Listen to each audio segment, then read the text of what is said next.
Well, hello, creatives, community, and kind folks. Welcome to the channel RPG with DBJ. I am your host, DBJ, and welcome on this World Building Wednesday.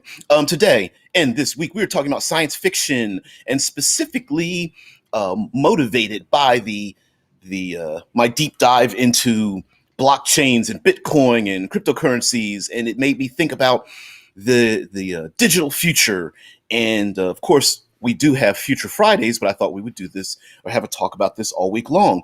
And here on World Building Wednesday, I thought we would talk a bit about 3D nano fabrication and 3D fabrication. And of course, I always go down these deep dived rabbit holes, sometimes on my own, sometimes given to me by the algorithms that but sorry, I saw something in the Discord given to me by various algorithms, and one of them was 3D printed homes and things like that. Oh, Kylie, what's going on there?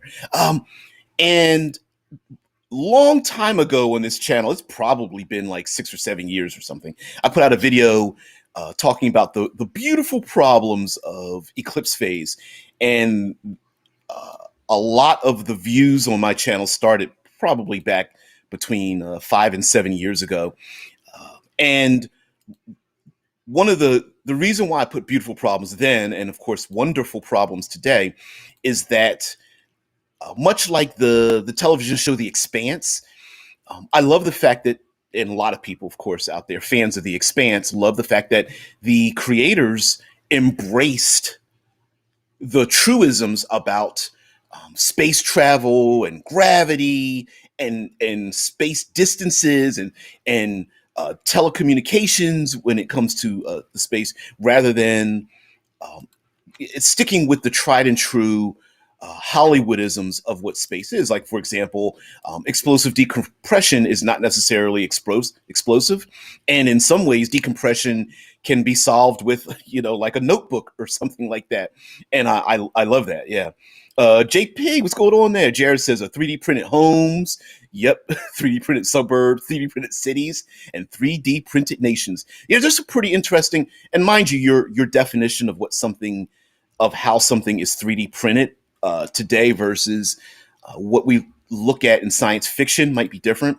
And I think it's very easy for us to combine this with the idea of like non-fungible tokens in terms of 3D printing, and who owns if you have 3D printers, who owns the blueprints, and if you steal a blueprint, how does that work? And the issues of who is allowed to use a 3D printer, especially if they are in public locations like habitats, or whether they're planetary based, like a Mars habitat, or something in space, or what have you. So I thought we would talk about that. And if you guys join the Discord, you'll see that our most favorite moderators, Dead Man and Tesla Ranger, put in the clear super polymers that are clear, often relating to, like, whenever you see those giant space habitats and they have like the clear domes over top of them, and some of us are like, wouldn't something just punch through that pretty easily? And you realize even today that we have technology. There are proto-chemists that are working on polymers that are stronger than steel but lighter than, as light as our current day plastics and such, which would make those clear windows on those starships and O'Neill cylinders probably probable. And I always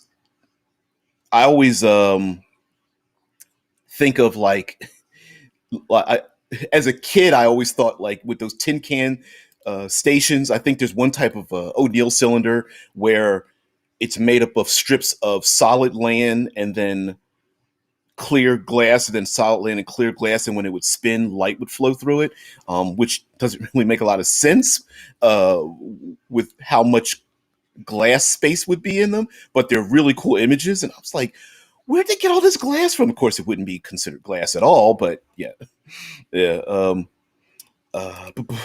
Tesla's like puts in, the advent of 3D printing has brought this trope of the matter replicator one step closer to reality. NASA is already funding research to see if it's possible to use a 3D printer to make food that is difficult to prepare in zero gravity, like pizza, for example. Shredded cheese is quite messy to work with in zero G. Yeah, yeah. There's a reason why you always see them see our uh, current various naughts out in space, astronauts and cosmonauts, etc., out there, sucking on straws because anything liquid or fluidic in space tends to not sit with too well. Yeah, Dead Man's like 3D printed worlds. Uh, Go check out SFIA, Science and Futurism with Isaac Arthur, and he'd very much tell you about 3D printed galaxies and things of that nature. Now, well, I guess you could do that. But if you take a look at some of these 3D printed homes, they're pretty massive and using various techniques to do them. But one thing I think in terms of why I like to call them wonderful problems is because in if we embrace more and more transhumanist technologies into our speculative fiction, in it doesn't really make a lot of sense for our protagonists and the rest of the world to carry around large swaths of useless materials and expending a lot of energy to take things from one galaxy to another, or one planet to another, or what have you, when you could take a smaller 3D printer and print what you want when you get there, right? Um, the the idea of like massive ships transversing space with like huge, millions of tons of materials. You're like, well, why wouldn't you just take a small thing, get to another planet, use a blueprint to use a very small 3D printer, print all the pieces you need for giant 3D printers, and then use what you have there when you get there. Like going to Mars, right? 3D printing is going to help in Mars if we take 3D printers to Mars and just use the regolith or whatever is on the surface, or use mining or whatever and get the raw materials we need there, or using comets or uh, asteroid mining. Yeah, Dyson Sphere programs. Yeah, well, technically Dyson Swarms, but yep. Dyson Sphere program is a sci-fi simulation game with space adventure and exploration and factory automation elements where you can build your own galactic industrial empire from scratch. It's on store.steam powered Dyson Sphere program. In the distant future, the power of science and technology has ushered a new age to the human race. Um, I like the idea of Dyson swarms. I think in role playing games, though, I think you get a lot more fun with that. Cam is like 3D printed girlfriend. Yeah, if you don't mind her being synthetic, although you could probably put pretty realistic skin on the outside if you'd like to. um, get your family 3D printed the way you want them to be. Uh, Quiet and shut up and sit in the corner. But no, but in all seriousness, so our protagonists, I always bring up Billy Badass. I don't know why Billy Badass has to be a gaming feature, but whatever. Um, and we want our players to engage in the world, but it might not make any sense either in a limited sense, like for example, they have to go to a hab that's very restricted, or such as in the television show The Expanse, there is a situation where Amos, one of our favorite characters, is down in a subterranean prison, and there's security guards, and of course, Earth gets pounded by orbital bombardment, and they've got to escape. And the security guards, the COs, correctional officers there, have firearms that can't be fired because they are geared, they are coded to the guards.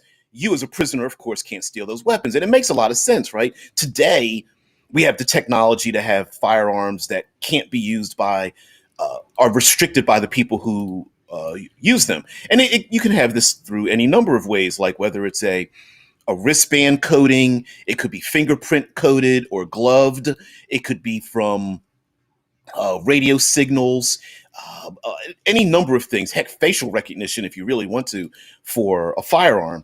And uh, the in a lot of our classic science fiction, our heroes tend to, if they don't have their own weapons and somehow pull them out of a closed locker or something like that, and they just happen to have their weapons nearby. A lot of times they just pick up a weapon and start shooting them.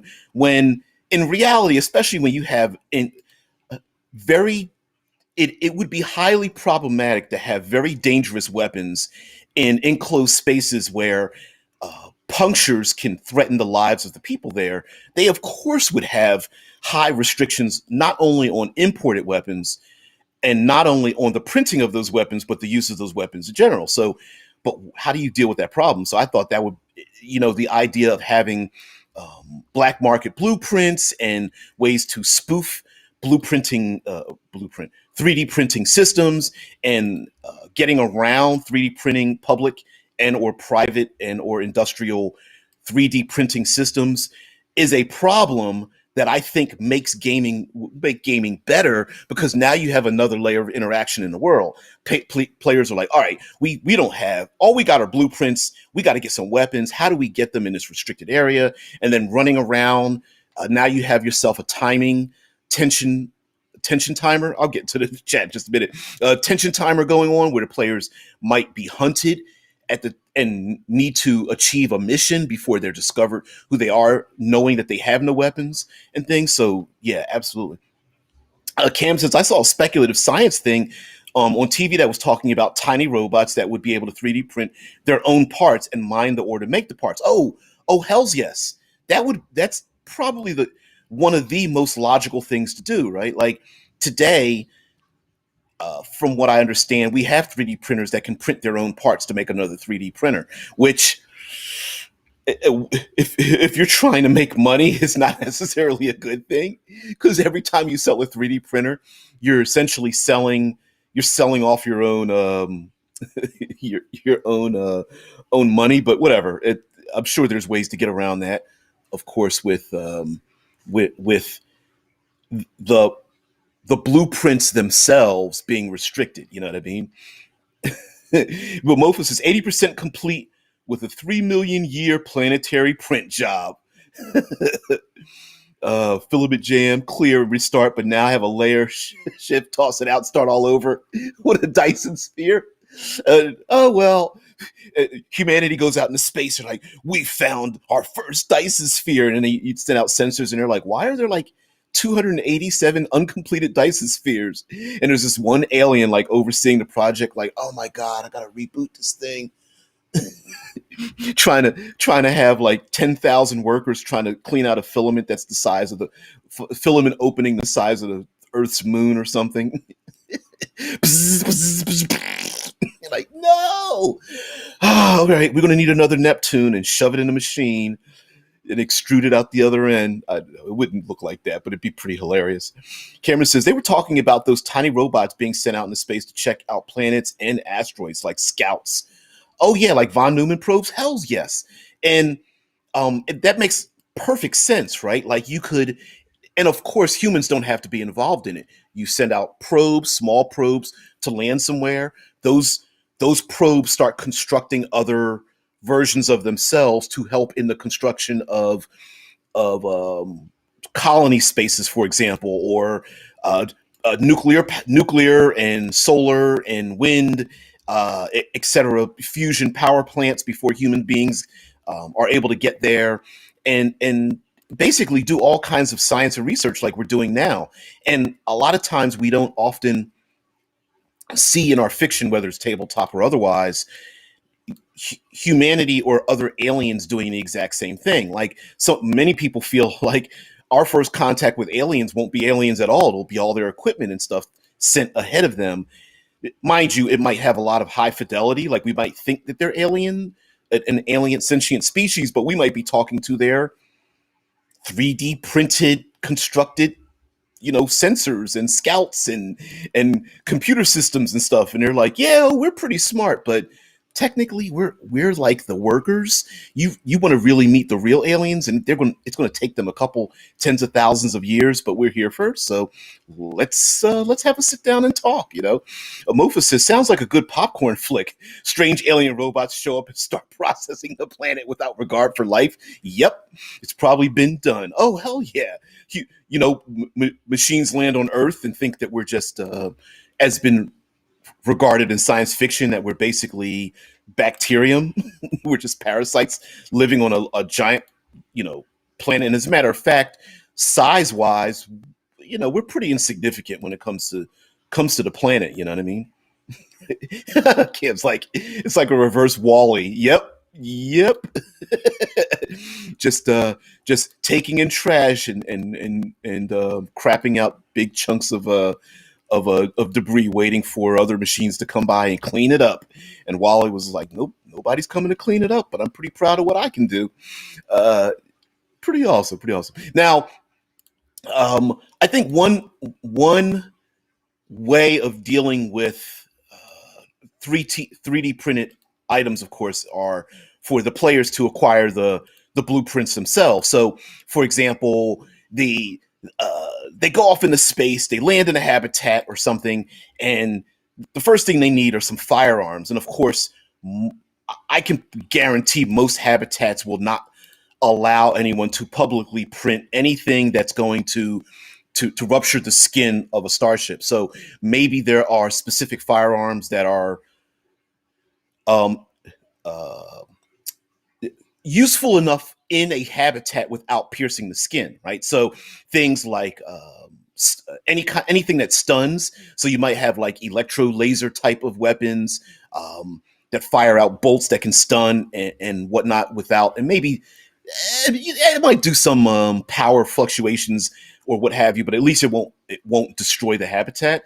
You may also have like needler weapons that fire, you know, needles in the flesh and do anything from insert drugs to maybe even using an electrical discharge and a needle that shocks someone. Very similar to stun weapons we have today. Also, maybe there are warbler weapons, sound disruption that makes people nauseous or vomit or pass out, fall asleep.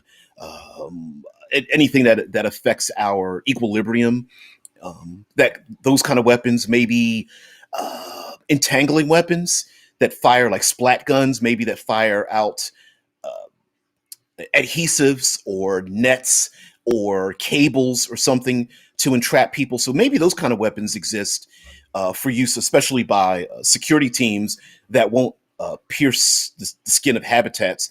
And of course, a lot of hand weapons. Tools can be reconfigured to use as hand weapons as well. But Cam's like they could decide conflicts with dance battles and sing-offs. Hell's yes, breakdancing in light gravity and zero gravity and stuff, bouncing off the walls. Actually, it'd be kind of that'd be kind of cool. Although I bet ballet and yoga and body contortion probably would be better. Man, Dead Man's like, or Skyline, which is a weird franchise that's still around. Or Skyline, alien ships attack the Earth and try to assimilate humans into combat drones. Now the assimilation thing, where if you're going to 3D print something, you need feeder material, and human beings being part of the feeder material. Or even, what's the other movie? Kind of Oblivion. Tom Cruise movie, which, although I think Oblivion probably worked better as a short story. But anyway, it's a beautiful looking movie. And even in that one, there were it was the alien invasion trying to take the human resources of Earth. And they had those big giant geometric machines like sucking up the Earth's oceans and such. And it was all like grayscale and everything. It looked pretty cool. And so, yeah, using feeder material, and of course, alien races using feeder material from Earth and the outer zones. Although a lot of times with those alien invasions, like the problem with the Man of Steel movie, the Kryptonians could have actually used their terraforming machines on, say, oh, I don't know, Mars or Venus instead of Earth. They would have literally had no conflict, easy to do, land there, redo the planet as their own. Now, mind you, they might have just come to Earth and been like, well, you're our neighbor, and before, I don't know, Kal becomes the new, king of this world, we'll have to kill him anyway. But Yeah, you're just like, why? You didn't have to land on Earth. You could have landed on any other planet in our solar system and stayed there for 1,000 years until you felt it was the right time to get back the codex. But whatever. But yes, humans tend to be we tend to think of ourselves as the center of the universe. So yeah, yeah. The Edge of Tomorrow. Edge of Tomorrow was uh, uh, a remarkably better movie than the name even even suggested. Yeah, Van was like, Mars is technically inhabited also in the DC universe. Yeah, Mars is because of Martian Manhunter and the whole 9 yards. Yeah, I know. Well, in hell in comic books in general, most of the our local solar system is inhabited by other things as well. But we tend to in science fiction we tend to ignore that kind of stuff, which is why I think our own solar system is amazing in and of itself. And I wish that there was I wished I like developing that kind of thing. Like we don't really hear too much science fiction about societies around Neptune or um, the people living in the upper atmosphere of Venus or mining installations on Mercury or something. Like we don't do that a lot, but I love this stuff anyway. Vampiroid says, I'm sure they would have probably appreciated the terraforming forming machine though. Yeah, Martian Manhunter's like, seriously, you waited till all my people were dead to bring the terraforming machine? Thanks. Could have saved us a whole lot of help with that. Although it would be it would be pretty sick if people found out like Superman had like a terraforming machine in his in in his Fortress of Solitude, and they're like, "Were you seriously going to do this to Earth?" And he's like, "Don't test me, yo. Don't test me, bro." So another thing about 3D printing might be just getting player characters. Boffin's like, but he does have it. Oh, I did not know that. I it makes sense. I was being sarcastic, but as a writer, if I was part of it, I'd say yeah, he would have something like that. Although I'm not really a big Superman fan as a creative, I'm not really a big Superman fan because it's far easier to tell a Batman story than a Superman story. But yeah, Dead Man's like actually Martian Manhunter is from Mars, a distant world, not our Mars. I did not. That's a retcon in his story because I remember it's been years. There's been so many iterations and redos. Um, I remember when they changed Martian Manhunter from the human skull to the elongated back of the cranium skull, and that was a big deal too at the time. People were just like, "What? He's naked? What?" And that's probably late '80s, early '90s, I think. Probably a good 25 years ago plus. Yeah. Yeah, Dead Man's. Yeah, yep. Yeah, yeah, Balford. I hear. Yeah, DC got crazy. Well, all comic industries get crazy. And yeah, Dead Man's with me. Like it was retconned in the '90s. Yep. I, I I was just around that, like in and out during that time period. So it's funny when I hear. Sorry, getting a little squirrely, but it is pretty funny when you hear people are like, well, "Why didn't they keep it like the comics?" And those of us that have been reading comics for decades are like, what do you mean? Which comic book are you talking about? Because there's a whole lot of them. Yeah. Yeah, Cameron's like, what's scarier, Superman or that he has a terraforming machine? Uh, I think it's scarier that the only thing stopping Superman is himself. I think that's the scariest thing. Um, which is why I love Invincible, the animated series. Everybody gets to see the horror that I got to read from those comic book series. I love it. JP says, yeah, I know the lore. Supermen are from Mars. Wonder Woman's are from Venus. Yep. Yeah, weren't those books written in like I want to say like the 70s? Men are from Mars, women are from Venus. It was something like that. It was some self-help guru bullshit. But all right, so um our protagonists need weapons.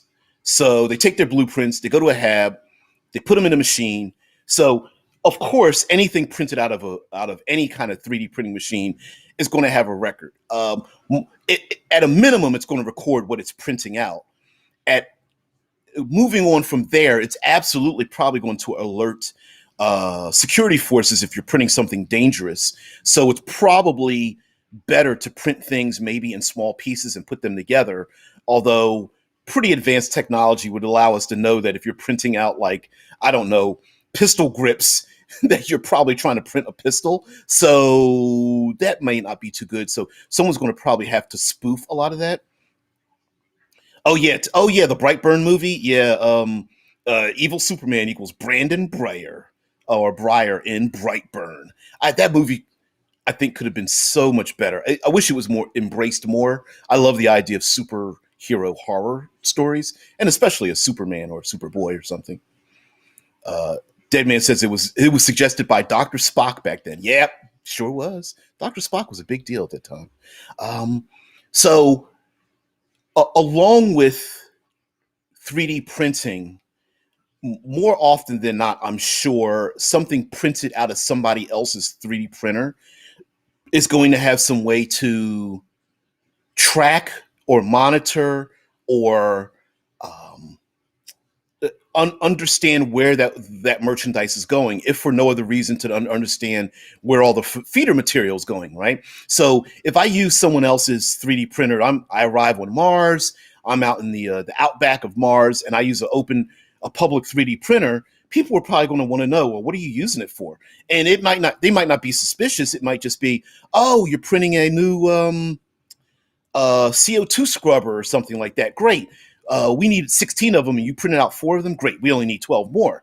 And what you're using that material for. So if you're trying to print out like firearms or something like that, because you need to use them on a mission, and someone's using a lot of, high tensile strength, diamond coated, railgun material, they're like, what the hell is somebody using that for? We don't need a railgun things. And of course, detectives might investigate the PC. So then again, here we are working with a time schedule, as well as the fact that in a more strict or even draconian place with 3D printing, you're going to have those places have a way to spoof the thing that you printed. So, for example, if you print body armor, it might be very easy for them to have something that is automatically coded into every 3D printed device, whether it's tracking where it goes or even being able to disassemble the thing that you just printed, right? Now, JP says, right now there's issues with people 3D printing guns in Australia or anything else deemed illegal. It's very difficult to legislate against 3D printing in general. Now, I would say I both agree and disagree with you. So let's have ourselves a little bit of a friendly fight here.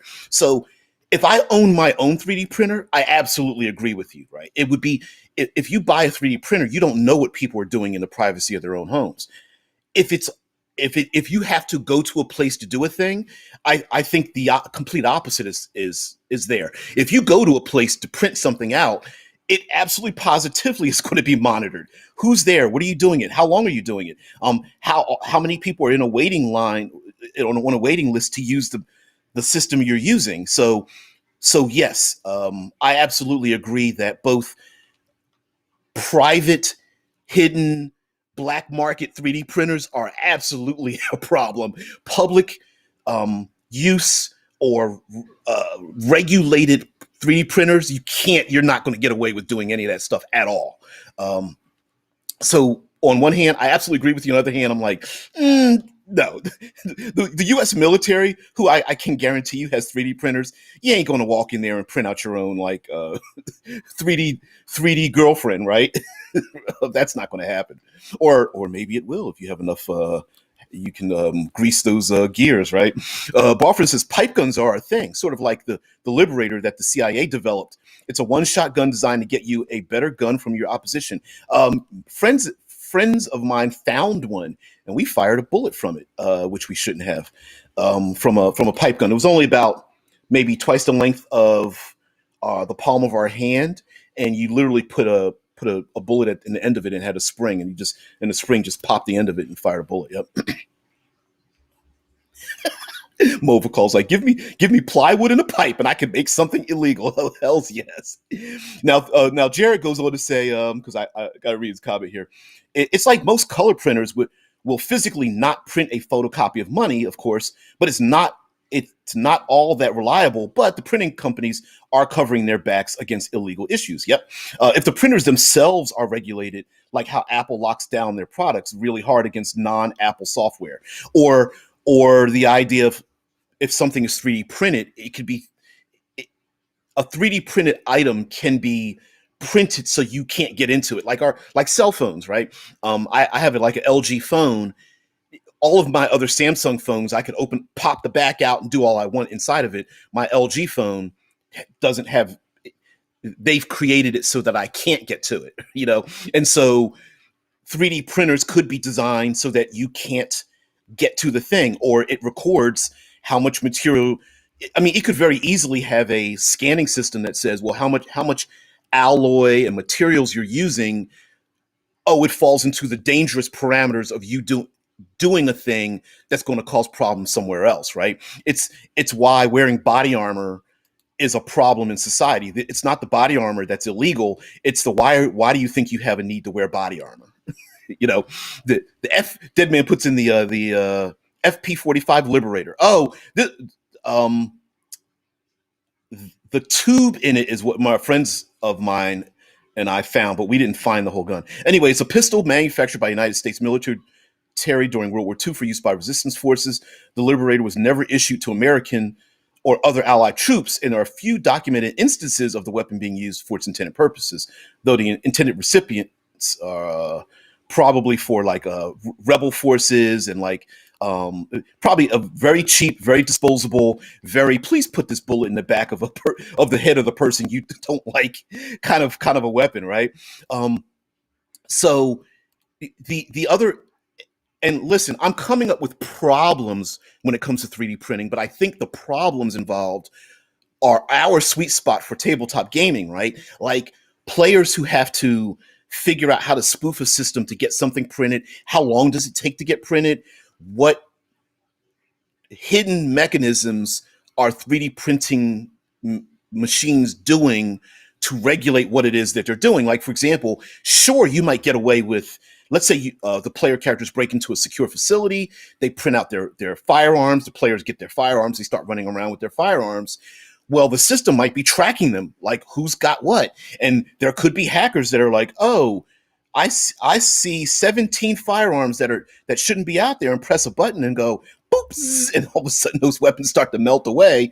Like, yeah, you're not going to be firing at our own troops with our own 3D products. Click, or they just track you down, much like we see science fiction, espionage television shows now. What happens? What does everybody do with a cell phone? Throw it out the window, break it, pull the battery out, pull the SIM card out, put it in a microwave, turn it on, burn it, right? So this might just be the thing in the future where, all the PCs and adversaries and protagonists and antagonists are running around with temporary use weapons that they know, hey, I get the couple of shots on this, and when it starts to heat up or melt away in my hand, it's useless. Gotta go get something else, or use the thing knowing I'm gonna get tracked. Put the gyrojet rocket into somebody's chest, and then throw the weapon down the hallway or down an elevator shaft, and then get rid of it. Which why not? Or put the weapon in a closet and then wait for somebody to go find it. Movacall says, your creativity is really restricted by overpriced models that do not fit your narrative. Okay. Hero Forge and similar businesses have grown from the need for customization. Okay. 3D printers puts power of customization of models into the hands of the ones with the will and time to spend 3D modeling their own characters.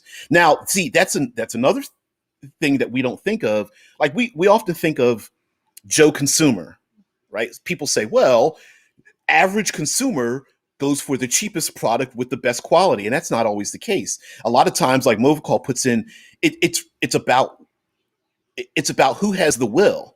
And when it comes to like my spiral down the path of like blockchains and non-fungible tokens and things of that nature. Maybe it's just easier. Maybe I personally don't have the knowledge or skill to 3D print a gun, right? But I would have to go out of my way to find that. But maybe I don't even want to do that. Maybe it's just far easier for me to go into to legally buy a firearm, right? Like the easier it is for me to obtain it, the more benefit somebody else has to get the thing to me, no matter how dangerous it is. So, like you said about Hero Forge, people, Movicall's probably answering the question that I'm about to say. So I'll read Movicall's comment here. People will still use services and other models, as I don't have a week to make a laser wolf model for tomorrow's session and print it. Yep, absolutely. How many people? It's the proverbial. Everything's a troll because I only have a troll model in front of me, miniature in front of me. But it is true. Like, yes, I could own my own 3D printer, but maybe it's just easier for me to go to Hero Forge to get it, right? So black marketeers might benefit from just 3D printing black market items. And while it might be easy, and I air quote easy, like Movicall's kind of suggesting, like it might be easy for me to obtain my own 3D printer and print out my own stuff. Time is of the essence, and so is skill, and so is patience. So I might have to go to a black marketeer who's driving around in a white panel van, like, what do you want? And when do you need it?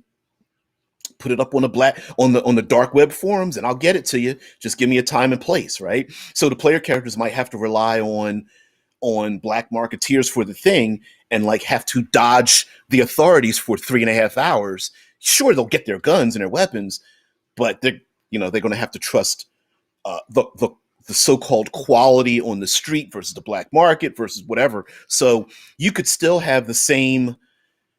We need to get guns out of a gun locker, but the gun locker itself might be a 3D printer in and of itself. We've all seen the montage of the rip open the cage doors and everybody's handing out, automatic weapons. Well, maybe that cage door itself is empty and the only thing in it is what they print out of it, right? And they just happen to stock it with weapons. So every time somebody pulls a weapon out of it, it's key to maybe make more weapons so that the weapons that are used aren't confiscated, or maybe they're temporary use, or no one wants them to fall into the wrong hands. So if they fall into the wrong hands, they can code them to disassemble or spoof them or something and just have more printed out that way. So yeah, it doesn't destroy the economy. So I have to agree with Movicall there. But anyway, Jared says the right to repair is a hot button issue in the tech world, an argument against manufactured obsolescence. It's the idea of like, and part of that too is compromise, right? Like, how many electronic devices do we have? Like Balfrin says, disposable weapons, right? So many, the people who want the right to repair, which I agree with the right to repair. Like, if I don't have something electronic near me, so I'm going to pull up this tape. If I own this, I should have the right to do with it as I wish. And if I commit a crime with it, that's my fault. But I still should have the right to do with it, do what I wish with it. But the problem, one of the issues is this might be so cheap that the general public doesn't care you have the right to do with it. It's disposable. It is so cheap to manufacture that opening it up and fixing it is a non-issue when you can just throw it away and get a new one. And I think that's why there are people who are not for it, not because they don't understand it. I think it's just ease of nature, right? Like, most people today, if your TV goes out of whack, they may not get it fixed. You just get another one because the prices of widescreen TVs has gotten so cheap. So I think it's a capitalist economic issue, which is funny because that little space in between is actually, that's like creative fuel, I think, pretty much. Anyway, going on to say, Cameron says, Nintendo products are made with special screws that require Nintendo screwdrivers. Yep. And Mofa says, I'm going to pronounce it, Luis Rosman on YouTube has some interesting videos about right to repair laws. Yeah. Like Deadman says, just get the knockoff Nintendo screwdriver. Now that might be another thing too, that if your player characters find weapons that are normally restricted against their use, they could find the thing that spoofs their ability to use the thing. Like, oh, I don't know, the, the wristband that sends the code to the firearm to use it. They might have to steal the code from those wristbands that gets changed every 24 cycles or something. Or it's the proverbial cut the hand off, to grab the other person's hand to use into the weapon to fire the gun or something. That we've seen plenty of limbs severed and used to open up doors and fire firearms. So that may be a need as well. Like, getting a scan of someone's fingerprint hand, and putting that latex uh, bio skin over your own hand to use a thing. That may be a possibility as well. I like that idea. Movicall says 3D printers give you the option of creativity. Oh, yeah. Um, uh, but you are still restricted by putting the work in, and will most likely use the free pre-made models, thus being back to the restrictions of using other people's visions and models again, or licensing models, right? Now, in Eclipse phase setting, out past the outer rim, copyright laws are almost non-existent. But in their places, what we have today with tokens or blockchains is the fact that, yes, you could easily steal someone's free blueprint models, but because you're 3D printing something, you don't know the quality of the blueprint. Like, you could have 15 different blueprints of the exact same item, but who's got the better quality? And so it might default to who's the best programmer. So, like Movicall, I'm agreeing with you. Not only is there might there be blueprint quality issues, but there might be branding issues as well. Like, I'm going to make up a name. Like, um, I don't know, the the Red Chef or something. I'm just making up something. The Red Chef, all Red Chef's items have like a red circle around a chef's hat or something that appears somewhere on the item printed. And the Red Chef is a person who's got like the highest quality blueprinted items. And if you get their blueprints, you're guaranteed that they're not going to break down or have problems or issues or conflict issues or something like that. But they take 5 times as long to print out. Right. So there might even be branding issues where if you want, you black market, you want the best, you got to come to me first. And buying and dealing and trading those things might be an issue as well. Balfrin says maybe they melt in alcohol, or maybe some other kind of chemical, or hell, even you could have a habitat that could flush something through the air systems that is not lethal to human beings, but might still affect 3D printed objects. Whether it is a chemical base or shift in nitrogen, if it's that sensitive or something like that, you could do that. Or hell, you could lock doors and just spray the area down with choking gas that causes those items to discombobulate or even be tracked because of like chemical signatures or radioactive dust or something like that. Barford says, well, to be fair, today corporations have baked in planned obsolescence in the items to prevent repair. The light bulb is a great example of that. Oh, Barford, you probably saw the same thing I did about, or what's the other one? Why is the videos about why the McDonald's ice cream machines are broken down all the time, and that on average between 12 and 15% of all McDonald's ice cream machines are shut down and don't work, and it's because of planned.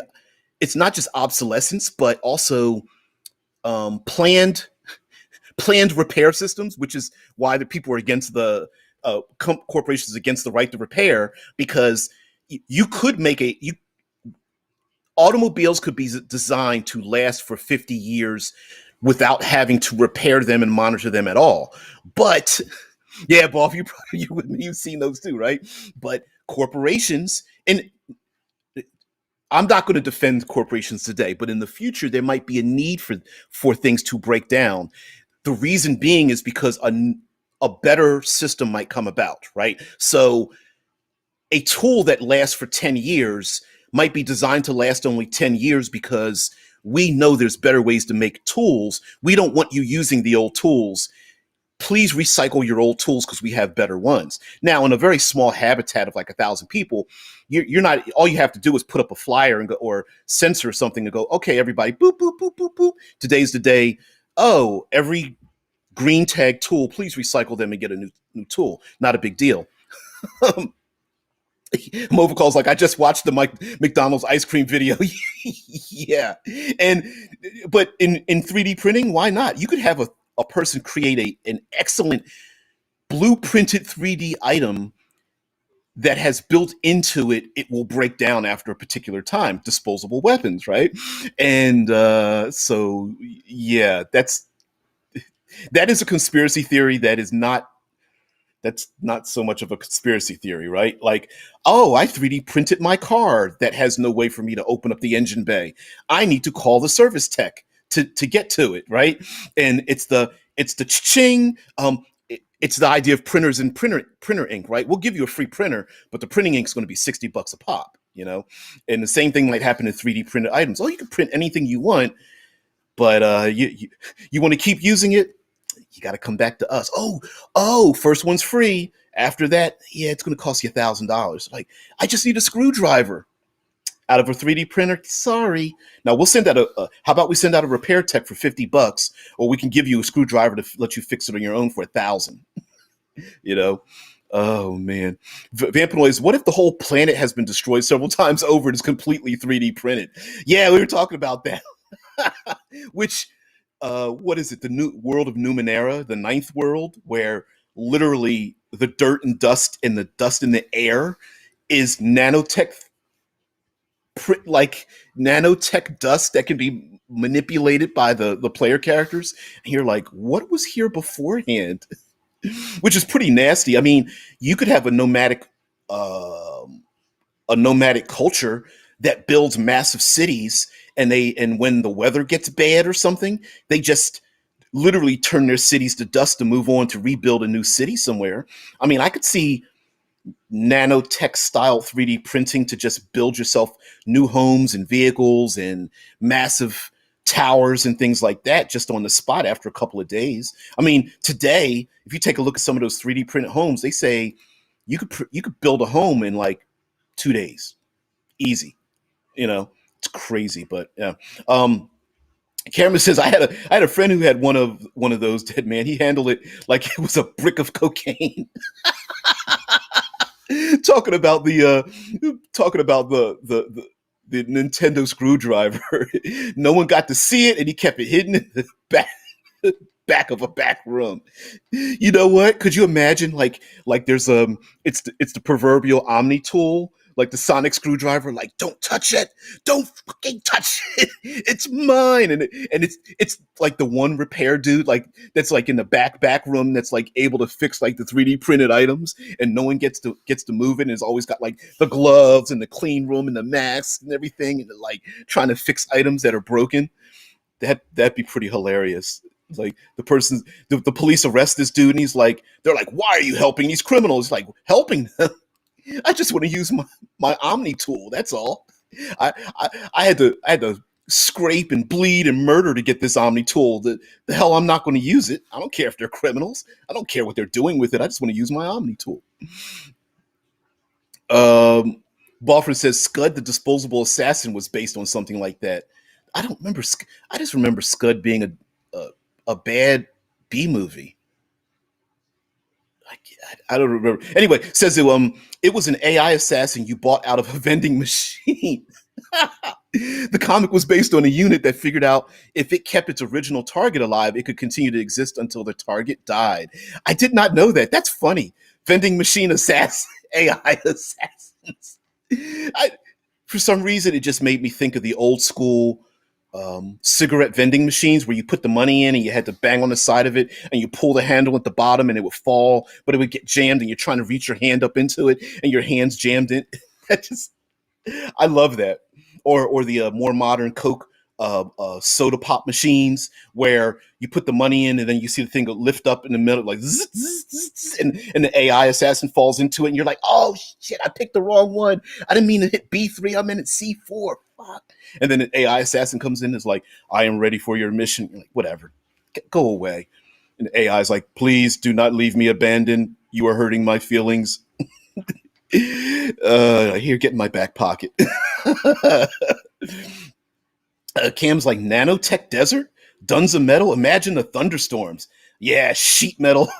Literally, like, pff, winds blowing. Yeah, the world of Numenera is the ninth world. It's the ninth civilization. Boffin says, there's a link to the wiki for it. I'm sure Dead Man of Tesla could probably pop that in the chat if they want to, for the Scud, the disposable assassin, which is pretty hilarious. I like that. I never heard of that, but I'm feeling it very much.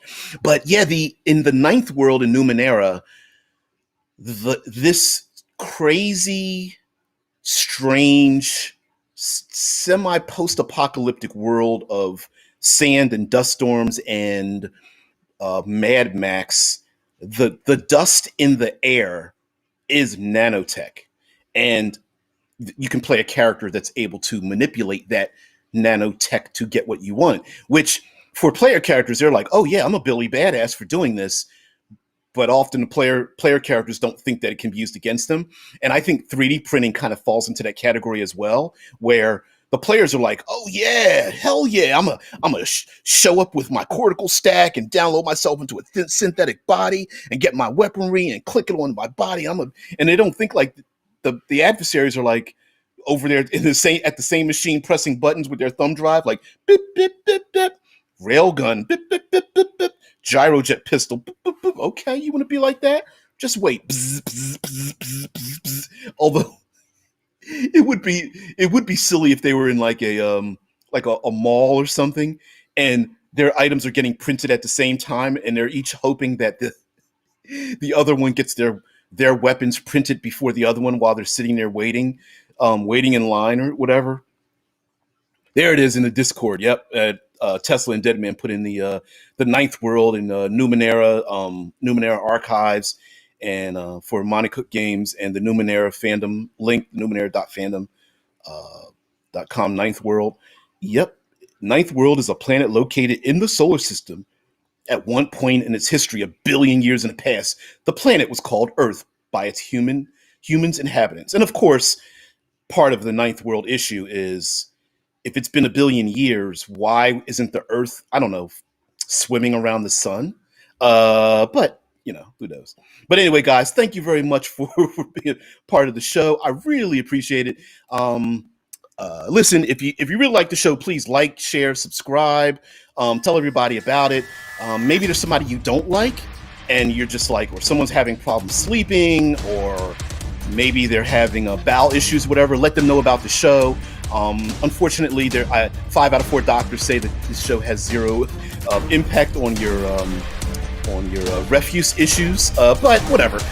Maybe it might help if you're sitting there on the toilet. Anyway, guys, thank you very much for checking out the show. Please like, share, subscribe, and check out tomorrow. Tomorrow is Third Pillar Thursday, where we get to talk about my favorite subject, which is the third pillar of gaming. The exploration pillar, of course, with combat and social interactions being the first and second pillars game. So anyway, guys, have a great one. I will see you later. Thanks. Bye. See ya. But come on, music. Kick it in. Oh yeah.